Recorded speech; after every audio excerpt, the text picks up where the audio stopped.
وصلنا المكان التاني.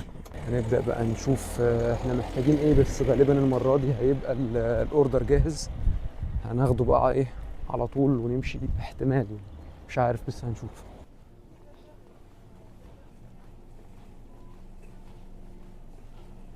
ده السوبر ماركت بقى اللي فيه الجبن والنسكافيه واللبن والحاجات دي.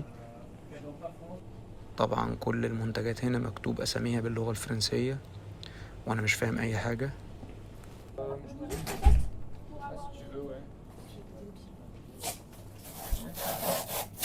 اعتقد ده الاوردر بتاعنا بس اللي احنا كنا محتاجينه من هنا وخلاص، يعني هو جاهز فناخده ونتحرك على طول.